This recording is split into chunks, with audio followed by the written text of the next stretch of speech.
Hi guys! Hi everyone! Good evening! This is Manay Gina and welcome back sa aking YouTube channel.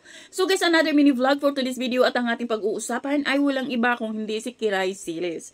Guys, kasi nga, in-interview si Kiray about sa preparation ng kanilang kasal. Tinanong siya kung sino yung mga ninong niya. So sinabi niya na sina Marian Rivera, Dingdong Dantes, si Milay, si Jason, sino pa ba? Basta marami siyang mga ninong at ninang na binanggit.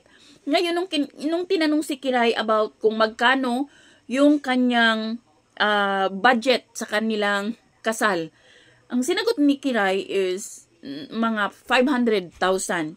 So parang maraming mga reporters ang napataas ang kilay kasi sabi nga nila, bakit ang liit? Diba kasi alam naman natin guys na marami sa mga artista talaga milyon-milyon ang budget nila sa kanilang kasal. Pero, tutandaan natin guys na iba-ibang tao, iba-iba yung gusto.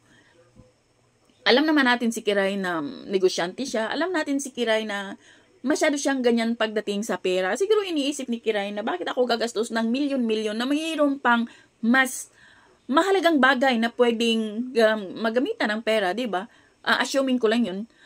Pero kasi kung yun ang gusto ng tao na budget ng kanyang kasal, bakit kailangan questionin? Bakit kailangan pagdudahan? Bakit kailangan parang tataas yung kilay? Diba? Wala naman na tayong pakialam. Wala tayong karapatan na questionin kung magkano ang budget ni Kiray sa kanilang kasal. Anong masasabi ni Kiray na parang kinu-question ng ibang mga reporters yung budget ng kanyang kasal. So, hintayin natin yung sagot ni Kiray. Alam natin na sasagot si Kiray. May explanation sa dyan. So, yun lang guys. Thank you for watching. Until then, bye. God bless everyone.